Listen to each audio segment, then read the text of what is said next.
I'm thinking about Microsoft and PlayStation and first party, and traditionally PlayStation's first party has always led the way. When you're buying a console, you buy it for those first party games, those studios that make the exclusive content, the great content. And of course, you think of PlayStation and their first party, but now it seems like, just now, Microsoft has two really big first-party games for the holidays coming out, doing extremely well, one of them. The second one getting great previews, and Sony has one and a bunch of third-party, second-party deals. You usually don't think about PlayStation as the place to play third-party games. It's usually Microsoft in the past. You think about the best place to play your games, the highest resolution and frame rate, all that nonsense, on the Xbox One X or Xbox Series X, which is not really the case. Most of the games are similar. But with Microsoft, you've got Starfield came out, did very well. People are enjoying it. I'm seeing people creating ships, all different kinds of ships, by the way.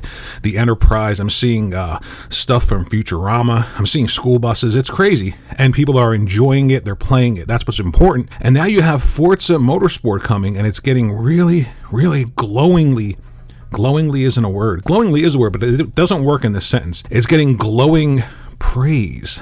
That's where I was going with that. Glowing praise from people, almost 100% in the early preview. So I'm thinking to myself, going from Starfield to Forza, two big first-party games for Microsoft and the Xbox, putting the Xbox, at least for me, back in the conversation. The identity of a console is given to it by its exclusives, by the content that you can't get anywhere else. And I'm talking about console. I know you can play these games on your grandmom's refrigerator, but I don't play them there. But you think about it, right? PlayStation's in a position now where leaning heavily on third-party games. You look at Baldur's Gate 3, right? People are screaming about Baldur's Gate 3 simply because it isn't on Xbox yet. But Starfield is. They're both RPGs, but incredibly different RPGs.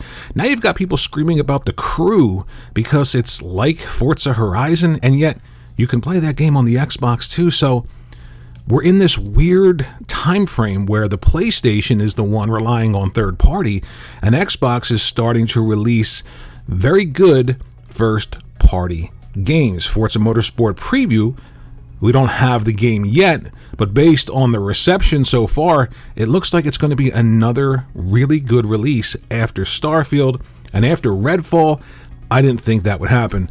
But it's an interesting thing to think about. So Forza Motorsport looks really good. Not talking about Gran Turismo here, folks. Not talking about anything else other than the Xbox and Forza Motorsport.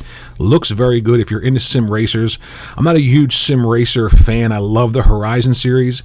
But this looks incredibly well. You take a look at the gameplay here. I think it looks phenomenal. And again, the previews are glowingly again. I did it again. The previews are full of glowing praise. That's where I'm going with that one. And it talks about it's good for new players. It's accessible, but it's not so accessible that, veterans or people who are really into the deep customization can't find something. So it looks like they took their time and they cultivated this game, and it might be the highest scoring Xbox first party release this year. So it's definitely a refreshing change of pace when it comes to the Xbox, their first party, what to expect, what you get versus what they deliver. And PlayStation does have that one big IP, Spider-Man 2, which will probably be the biggest game this year. But it's interesting, things are starting to heat up. Xbox and Microsoft are delivering on first-party games that are very good, and that's a great sign going forward for both the Xbox and the PlayStation. Let me know what you think in the comment section below. You excited about Forza Motorsport? Are you a sim racing fan? Thanks for watching the video. Think about liking and subscribing, and I'll see you in the next one.